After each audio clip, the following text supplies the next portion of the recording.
So there we have it, folks. Welcome back to episode 2 of Citizen Sunday.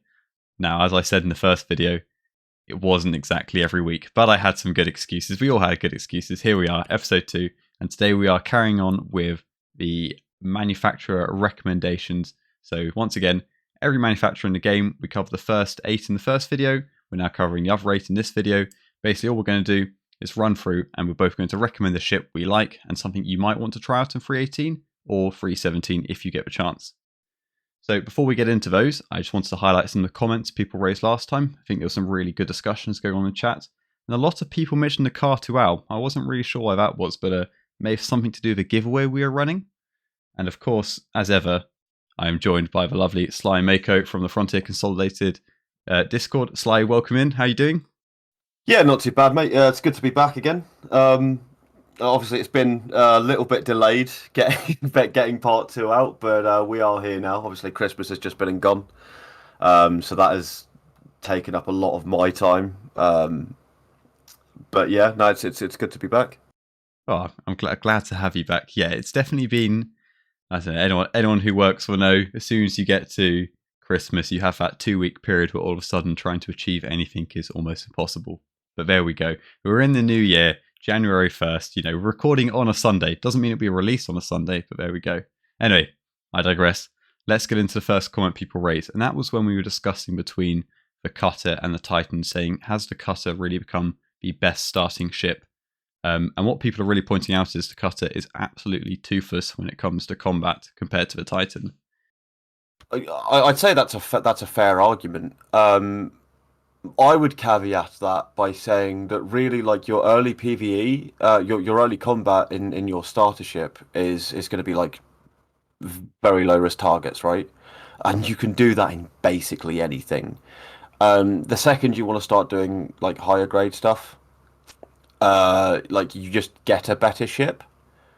That's not to say like they weren't right, because like, absolutely the Titan is the better is the better combat ship without a doubt. But in my opinion, I'd personally say that overall, as like an overall all-rounder ship that you can get into a little bit of everything with, I still think the Cutter is better. But like, yeah, if you want to go like push combat a lot more, then probably the Titan is the better pick. I think it really comes down to, are you willing to do a few missions and then go and buy the next step up? Whereas if you have the Titan, you don't really have to do that sort of middle step before you jump to something bigger. So yeah, it really depends. If you're fully committed to combat, I still do agree the Titan probably is the better starter ship. I mean, it still has a cargo area, it still has a bed. It is still an incredible starter ship, but obviously the Cutter still does have some other benefits. But yeah, I think they're both valid. Yeah, I mean, I would say like the Titan is the better ship to fly. Like in terms of actual like feel of flying a ship, it's more responsive. It's not as clunky and slow as the Cutter is, and that can mean a lot to a lot of people, because there are ships that I just won't touch because they're just not a fun ship to actually move in space. Of course, Don't get me started. Right, I already upset a lot of people with my C8R comments. All right, don't get me started on what I don't like about the Corsair. We will stay uncontroversial, I'm sure. Anyways, and we'll move on to the second point quickly. And this was something when we were discussing around ballistics in the Inferno in 3.18. And some people were suggesting they're going to put ballistics on all of their non-combat ships. So your moles, your prospectors, anything like this. Just for the simple chance that if you are attacked, if you can get those guns on target, you will shred that player. Now, if the current changes to shields stay for 3.18, I 100% agree. I mean, you're never really going to use them, so you're never really going to need to rearm them. And when you are using them, you're probably saving your life or an augmented life if you're in a group of moles. So yeah, absolutely. I think ballistics are going to go all the way for 3.18 on non-combat ships and some combat ships. But I mean, really, it will just depend on what the balance is between how much damage can ballistics actually do before they need to rearm. So I think something like a hammerhead with mixed ballistics and lasers is going to be really popular in 3.18. I mean, like regarding putting like ballistics on your like mole or your prospector or any other industrial ships, I think it's actually a really good idea, because let's be honest, if you haven't killed them in the time that you're ammo's run out, you're dead anyway.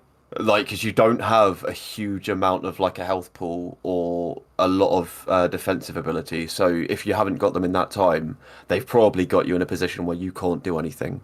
Really suggest everyone goes out and gives it a try in 318. We'll definitely do some testing on this side and let you know how it goes and let you know how it looks. So yeah, we'll definitely give it a go.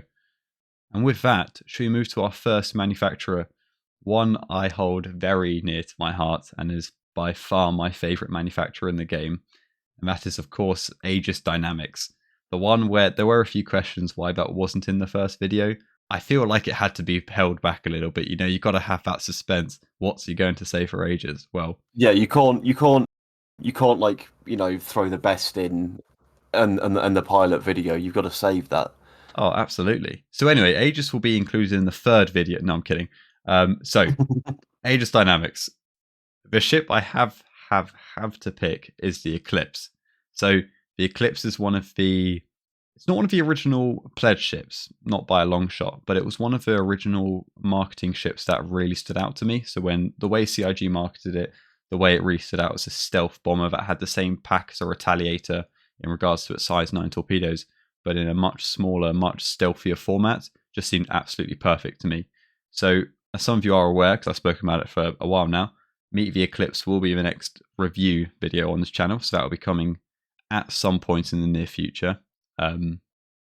Fingers crossed, we're getting there. It's almost there now. We've done all of the footage that you needed help with. Yes.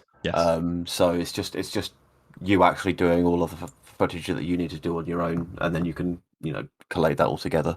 Exactly, and also picking some good songs. I mean, I feel like this one, in my head at least, I built it up quite a lot. So yeah, so for anyone who doesn't know, the Eclipse was actually the reason I made this channel. Was I wanted to review the Eclipse because it's just all-time favorite ship. It's a great ship. It's just awesome. It flies so well in atmosphere. It has one of the best looking cockpits when you don't have the lighting bug going on inside there, and it's incredibly fun, but it also incredibly annoying at the same time when the torpedoes don't hit and you suddenly realize that's kind of your whole gig. So for anyone who listens to this and goes, oh great, I'll go buy an Eclipse and just go kill a hammerhead because I watched it on YouTube, that's probably not going to happen unless there are other variables that work in your favor. So if you're in space, hammerheads is just going maximum speed turning, it's unlikely to hit, but at the same time, just go out and practice it. And I definitely recommend this in 318 with soft defs coming in. The idea you can sort of one hit target and it gets knocked out would be really, really exciting. Yeah, I mean the other thing to look at with the Eclipse's torpedo thing is you want to get in and fire basically when you're close enough that they can't realistically dodge, and that can be quite difficult to actually judge until you've got a little bit of experience under your belt, so you kind of know when, if this particular ship can move, when you're within the range that it basically can't dodge, and also like what the right attack angle is and stuff like that.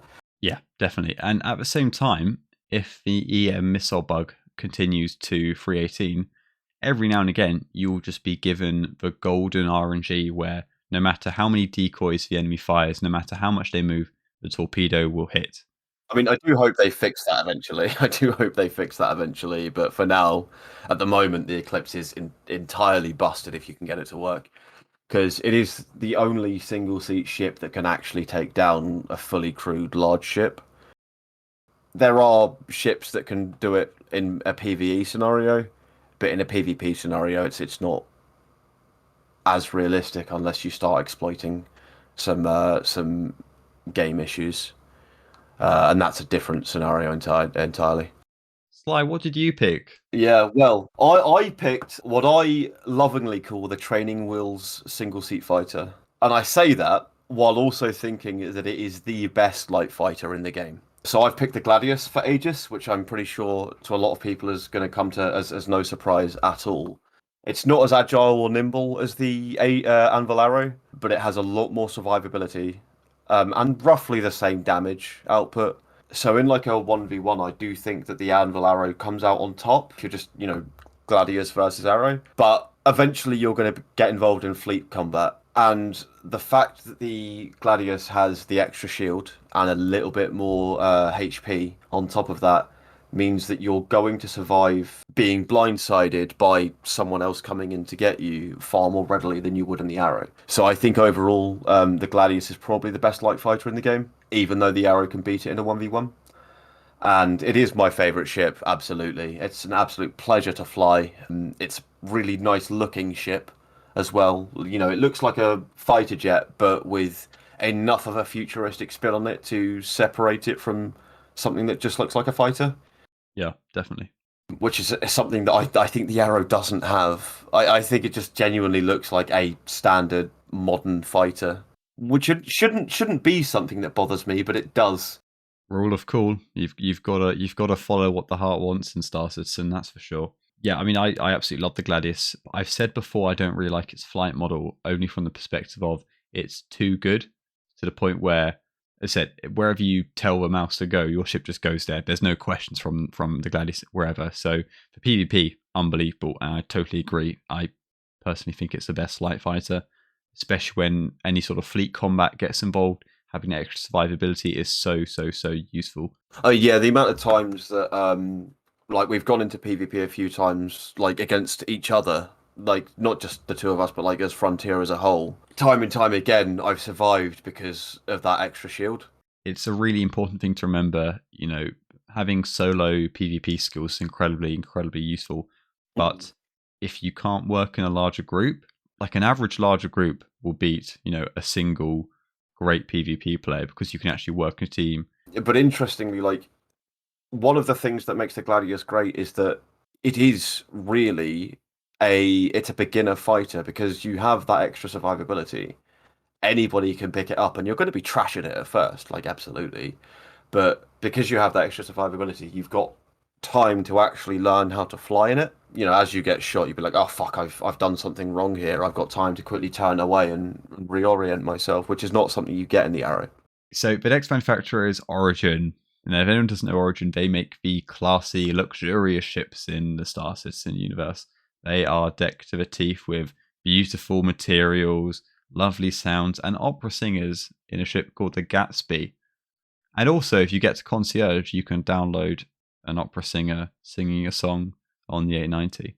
And if that's not what you should be rewarded with after spending $1,000 on the game, I don't know what you should get. So there you go. Fly, what have you picked for Origin? So I've gone with the 85X, keeping in theme with some of my earlier picks for racing ships. Interesting. Okay. And what sort of makes you go for the 85X over some of the other racing ships? Well, first of all, the 85X I don't think is actually intended to be a racing ship. It's just bonkers in atmosphere. It has like the best, as in the smallest, that would be turning radius in atmosphere of any ship in the game. It's not the fastest in atmosphere. But if you're going through a course that requires lots of turns and a lot of maneuverability, it's really strong. So if you ever want to actually give racing a go, and I do recommend giving it a go if you ever, you know, get bored of your standard gameplay loops and just want to do something where you mess around in the verse for a bit. As I said in the previous episode, there are people that have actually made racetracks throughout the Stanton system. And the 85X is a really strong contender in a lot of those because that you require a lot of turns. It's very fast. It's a nice little ship as well. No, absolutely. And one of its best things actually is the fact it has 2 seats. And if you're someone who is new to the verse and you've met up with a group of people who race, watching a good racer fly is genuinely terrifying. Like the speed they can take corners and turns is just unreal. So yeah, if you can find someone in 85X and ask to, you know, sort of tag along, genuinely do. And especially in 318, because there are so many new racetracks coming to the game. The one in ArcCorp is definitely the one I'm looking most forward to. That's sort of big neon signs and sort of loops to go through. Looks really exciting. I'm personally not a racer, however, it will definitely be featured on the stream at some point in the new year. We're already in the new year. Oh god, in the coming months. Yeah, let's say it that way. So I think I'll bring Tint along if he's available. We'll do some racing. I'll show him how it's done though. And you're right. It is actually terrifying watching somebody else race because they get so incredibly close to these turns and these objects that they've got to move around that you're certain you're going to hit, but they did like never do. And for anyone who doesn't know, Tint runs up Frontier Consolidated Racing Team. So I believe right now one of our players is the top on some racing leaderboards on certain tracks, and I think will also be in the Daymar Rally. So yeah, very much looking forward to that. If you are interested in racing or would like to get involved with it, links to the Discord will always be in the description. Feel free to reach out to him. Truly very inspirational when it comes to getting into racing. Yeah, really, really good fun as well. The ship I have chosen is probably not for racing. It costs 32 million credits. I think you could probably race it. It likes to jump, and there's 890 golden champagne glasses. I don't know. I think you're forcing that joke a bit too much, buddy. Yeah, I think so. Oh well, we're committed now. So 890 jump. For anyone who is new to the game or has never heard of it before, 890 jump is the biggest luxury ship in the game. Massive big yacht, effectively, 200 odd meters. Yeah, just got everything. Got beautiful dining room, hot tub, saunas, amazing bedrooms, beautiful views. It's got its own hangar. It's actually got 2 hangars, a med bed. Oh, everyone loves a med bed. It's got a bar. It's got a bar. Oh, I'd never forget the bar. It's a very well stocked bar. You can't touch any of the glasses of the drinks, but they are there. The 890 jump is an incredibly fun ship, and it's actually its own challenge when it comes to flying, because you don't land like normally. When you're in space, you dock to docking ports, which is an incredibly fun mini game that not many ships can actually try. The only ones I believe will be the Hammerhead and the 890 jump. At the moment, I believe so, yeah. Yeah. Luckily, in 3.17.4, you can't do any of that because the docking ports are broken. Thanks a lot. But there you go. Maybe 3.18. Who knows? I think also, though, the 890 jump is probably one of the best examples, along with the Reclaimer, actually, of what a heavy flight model is. So it's the stark opposite of the Gladius, where you point is where you'll go. In the 890, where you point is where continental drift may take you at some point in the near future, or not. So yeah, it really allows you to plan what you're going to do a lot more. Make sure you've got everything. Make sure you're optimizing your quantum jumps, because the quantum drive takes forever to spool. I absolutely love it. I really love my big heavy ships in the game, because to me that's why it's what I feel is the most. I want to say the word realistic. You know what I mean? I'm flying on a keyboard, looking at a monitor, but it's where I feel like the game comes most to life. Do you still fly on a keyboard? Yeah. So come 3.18, I'm going to be doing a challenge where I learn to fly on joysticks from nothing to, I don't know, vaguely good. Because my challenge for that is going to be a bit different. So yeah, I will be streaming via the contrast from me on a keyboard to joysticks. I don't know if I'm looking forward to it. I'm going to be learning how to fly on a dance map. Oh God. Yeah, this is going to be a horrendous experience for me, but that's what my plan is for 3.18. Wow, well, that puts me to shame. Wow, enjoy. I won't. I definitely No, I don't think won't. you will. But going back to the 890, I definitely do think the 890 is actually a genuinely really fun ship. Not because it's useful at all, because it isn't. But if you ever just want to sail around the verse feeling like a king, that's the way to do it, because it is genuinely a prestigious ship. Occasionally you'll get people just come onto a server and be like, anyone want to come hang out on my 890? And a bunch of people will just jump on it. Like, they will just get on that ship and just fly around the verse for a couple of hours.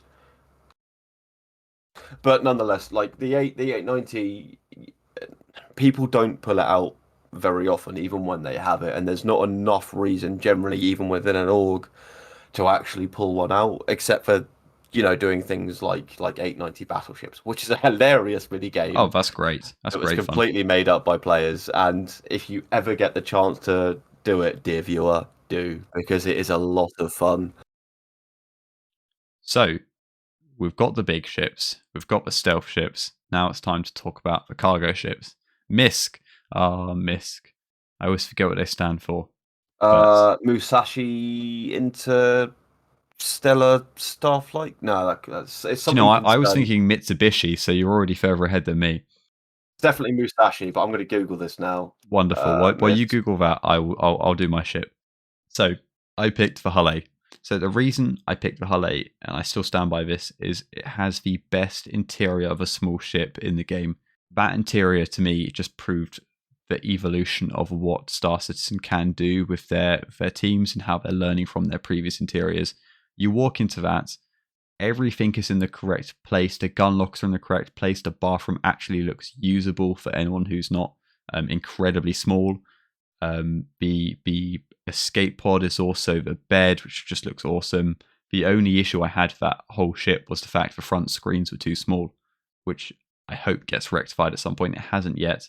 The animations are amazing of the whole series in general. I can't wait to see the whole sea and see what we've done with that. I mean, we've seen countless videos of the whole sea over the years at this point, so hopefully we actually get the ship in game. And I think we probably will in 2023. That's my one bet for the year, but that's probably another video entirely of what we think is going to happen there.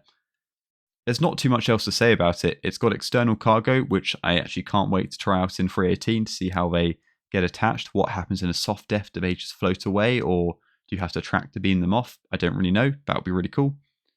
And yeah, just a really awesome small ship. Yeah, I mean, so straight off the bat, the Hull A is quite a bit of fun. I agree on the interior thing. It is a lot better than some of the early ships that they made.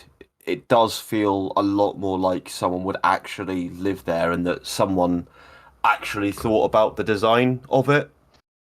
Like some of the earlier ships that they made, the actual interiors don't make a lot of sense, just in terms of layout, or they're either a bit too messy or a bit too sparse, and they either feel not lived in or just feel like no one would live in them.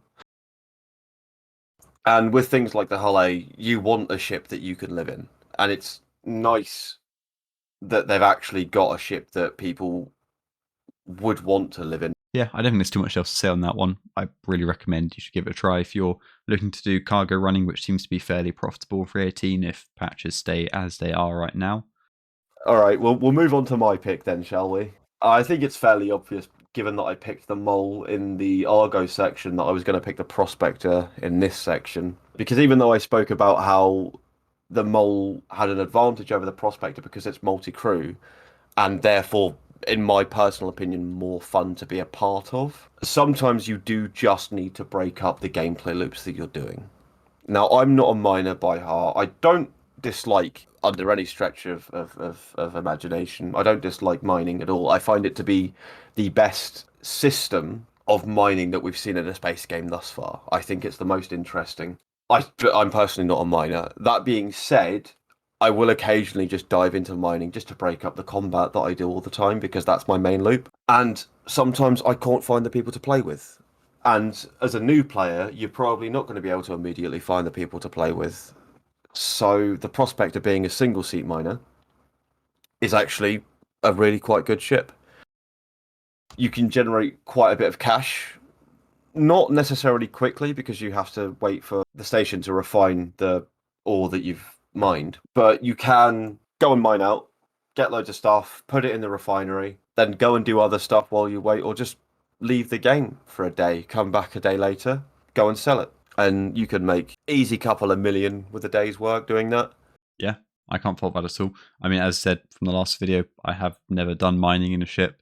We're getting closer to 1,000 subscribers. I will mine at that point. That will definitely be happening. But until then, I have seen the prospector in the Kraken announcement. It looked kind of cool. Mining go brr. There you go. That's my opinion on it. But what I do totally agree on is the point around having a solo ship which can still do the game loop, because you're dead right. Sometimes you want to stick on a podcast. If only there were some podcasts to listen to while you mind. Oh well, I'm sure we'll find a series. Stick on a podcast and just be by yourself in the game.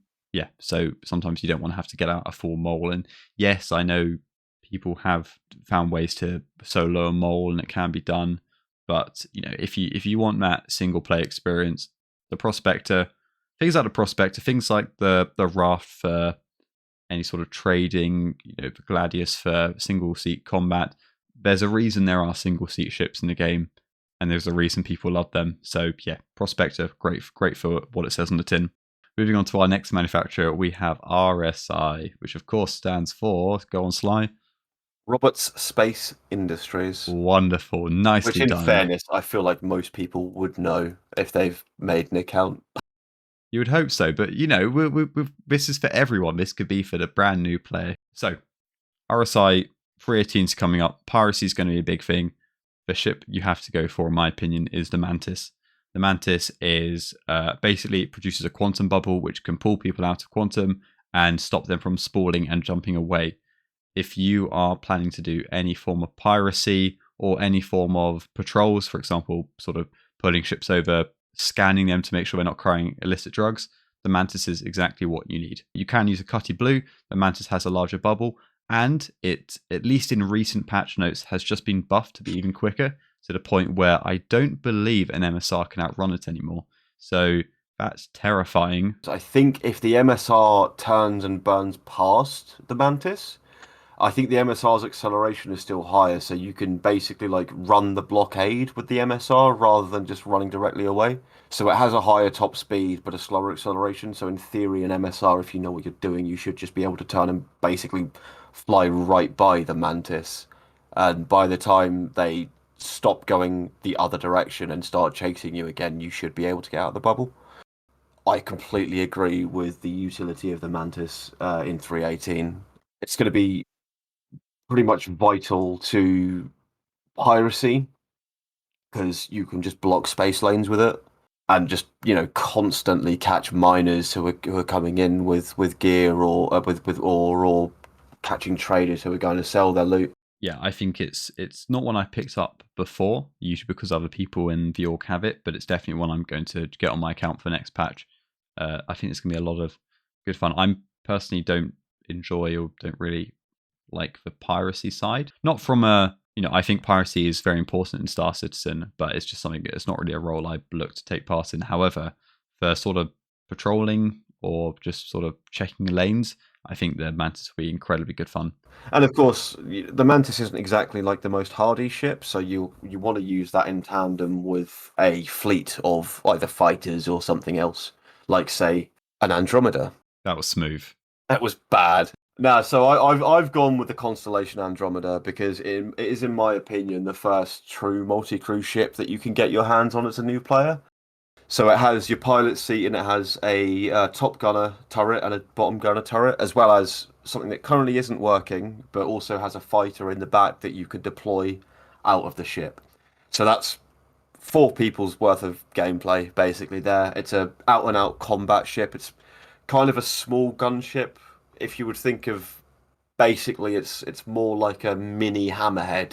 So if you want to eventually get into multi-crew, or true multi-crew that is, rather than just one pilot and one gunner, I think the Constellation Andromeda is where you have to go.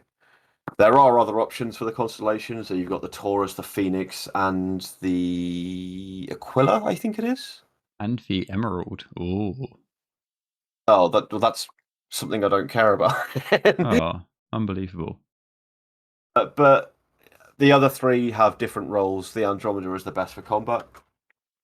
And it is still able to do other roles as well. So it's got like 96, I think, SCU of cargo, which is 3 prospector loads worth that it can transport. So you can still run cargo in it if you need to. So I think it's a good all-rounder. I think it's like 4.5 million credits or something like that. 3.5. 3.5 million credits, fair. So really not that expensive at all. Apart from the fact it has horrible beams blocking your line of sight, but that's okay. Only if you're incapable of reading between the lines, so to speak. Oh god, that was low. Okay. Yeah, I'll be honest. The Connie series is not my favorite. It's just a bit old. It looks a bit dated in its design. But that being said, that's the joy of Star Citizen. Some people love the look of it. Some people not hate it, but some people hate it. Some people dislike it. So it could definitely do with a rework.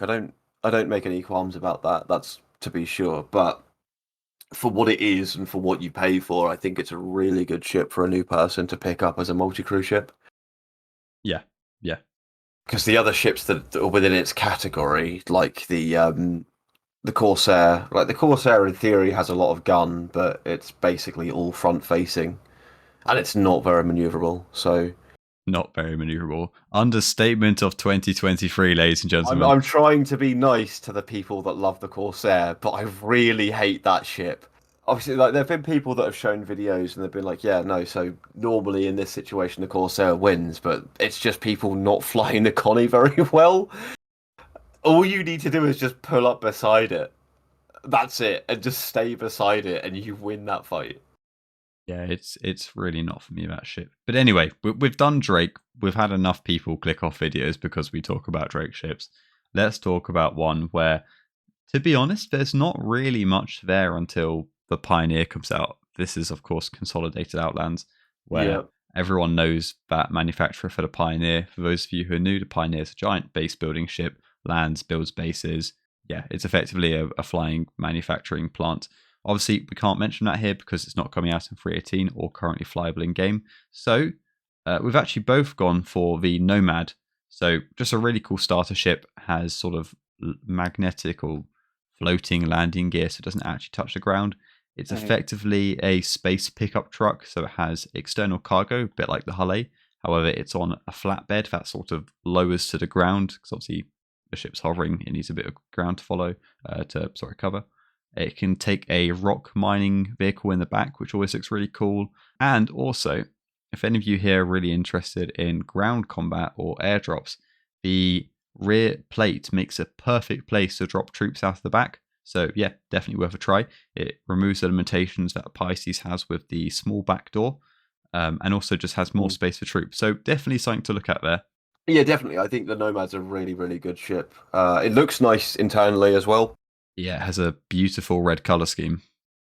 Given its namesake, it is a ship that you really do feel like you could actually live in. Which I know I harp on about a lot in some of these selections that I choose, but it's something that I think is quite important going forward.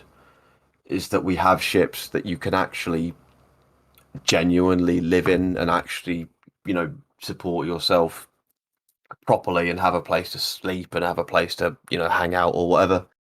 And it's also like it has a very, very low capacity hydrogen fuel tank, which kind of sounds odd for a ship that theoretically should be spending a lot of time on its own out in the verse, but it does have a fuel scoop. A very odd way to have a trade off there, but yeah, I think the Nomad is just a really cool ship. It has a lovely little glass window that looks out to the rear cargo, which I guess floats some people's boats. Floats my boat, that's for sure. And I believe it also has a load of like protein powder and things like that on one of the tables. So yeah, it's an interesting one, but yeah, really cool ship overall. Would I pick it as my starter? No, because it's in that sort of weird grey area where it's not that great at combat 'cause it's a little bit chunky. It also can't carry too much. So I would still probably go for a Titan or Cutter. But hey, some people love the look of it. So yeah, definitely in that case, go for it. If you want to play for the purpose of, just having fun and doing what you enjoy, and if you like the Nomad, just pick it up. It's a nice little ship. In real cash, a little bit expensive because it gets quite close to the Cutlass Black mark for like I think it's like around $100 or something like that. But in game money, not terribly expensive. I think it's about sits somewhere around 1 million credits. If you want to, if you don't really care about multi-crew and you just want to mine or go explore the verse, I think it's a really good ship to pick. Absolutely. Now I'll be honest, we are getting to the bottom of the barrel of manufacturers, so to speak, when it comes to speaking about ships. However, we will still cover them. First of which we have GreyCat. Now, obviously, the reason we had GreyCat straight after Consolidated Outlands is because the Nomad can take the rocks, so the rock mining vehicles. Once again, not really big on mining, so can't speak too much about these. But effectively, rock mining vehicles, you can go out and you can mine sort of ground materials. The only thing I like about the rock is the fact that it has a little swirling storm of doom when you try and like suck in broken bits of minerals, which is always terrifying to watch. But apart from that, hey, it's a cool little thing. For a while, it was the fastest vehicle after CIG quote unquote rebalanced the ground speeds. However, it was then quickly nerfed because it was faster than actual racing ground cars. Yeah, which doesn't make a lot of sense. No, I would like to be in the room when that decision was made because it seemed odd. But anyway, it never went to live service, so it doesn't matter. PTU is here for testing. The PU in reality is also here for testing, so embrace it, move on, really. Sly, what do you think about the rock? Well, insofar as I'm aware, and I could be wrong on this, but I do believe that rock mining is actually the fastest way to make money, as in, credits per hour. Because the Hadanite, if you can find it, which is the best mineral to mine, has the most value per unit of any material in the game. And you can find it fairly quickly. Caveat to that is that it's a bit of faff because you have to carry it in a ship, which means you have to fly your ship to a place, look for the rock that you want to mine, land, get out of your pilot seat, get into the rock, drive out, go to the actual deposit that you want to mine it, harvest it, get back into the ship, get out of the rock, get back into your pilot seat and fly away. Now, if you can deal with that faff, you're going to make a lot of money with the rock because it is just ridiculous how much Hadanite sells for. And you can get more efficient doing that by moving, if you want to have the faff again, by moving your Hadanite out of the rock into your ship's inventory so that you can carry more and stay out mining for longer. Because obviously, the more times you have to go back to sell, the more time you're spending not mining. And ultimately, the rock is not a bad little car to drive. You're not going to do breakneck speeds in it anymore because, they nerfed the speed on account of it being ridiculously fast compared to other ground vehicles. But yeah, it's fun. Mining works pretty much exactly the same way as it does in ships or in hand mining. Hey presto, you've made money. Yeah. Wham bam, thank you, rock. There we go. Yeah.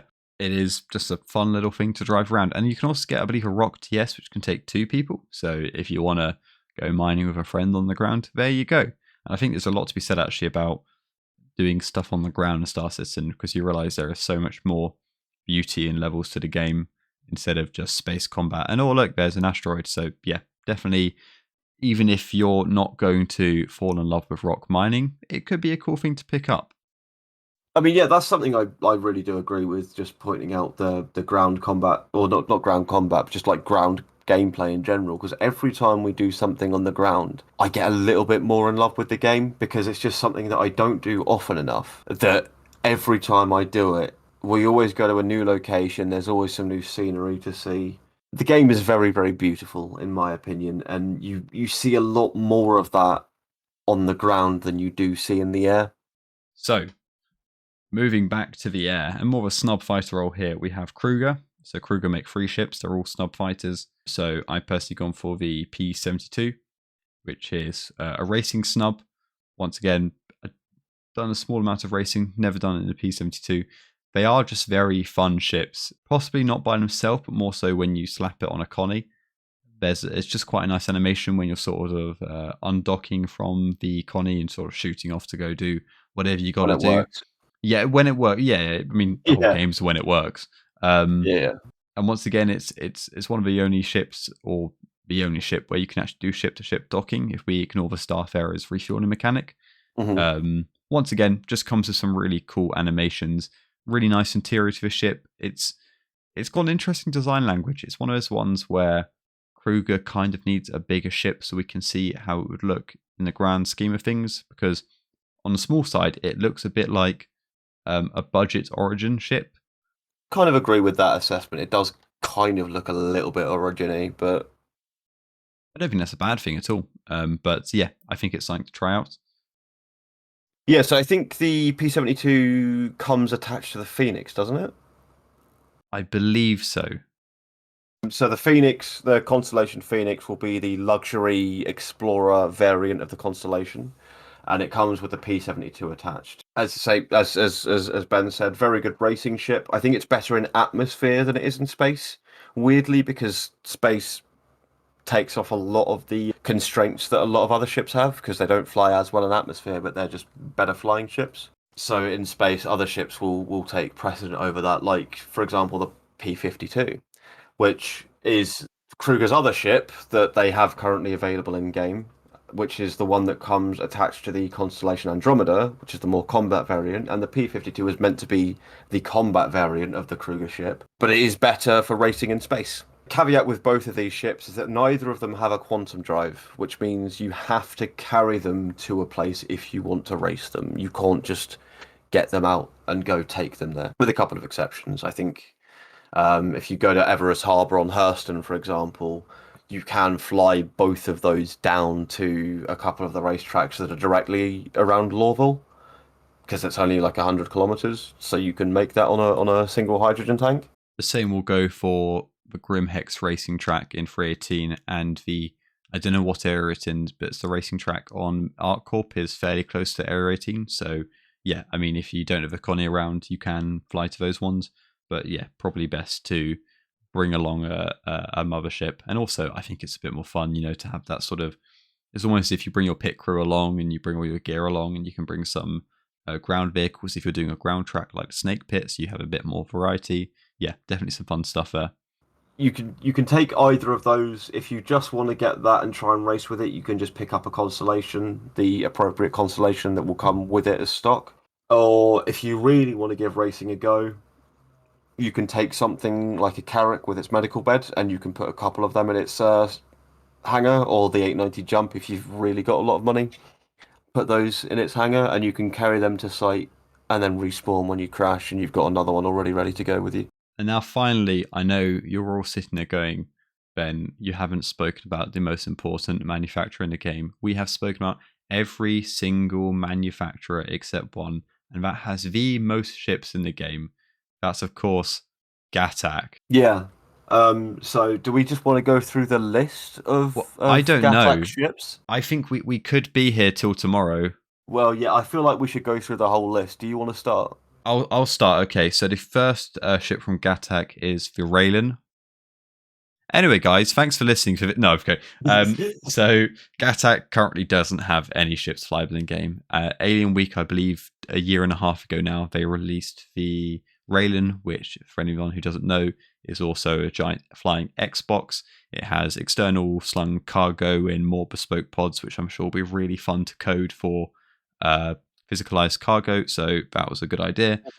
But yeah, it's not only not purchasable in game, so we couldn't count it. It's also not flyable in game, so yeah. So we thought we should mention every manufacturer, so we'll add it in. But I don't know. Go look at the concept art. It looks really cool. I don't really like alien ships, but the concept art is beautiful, wonderful, but it's lovely. So there we go. After having looked over 2 episodes and looked through every manufacturer in the game, Sly, what would your favorite ship be from everything we've spoken about?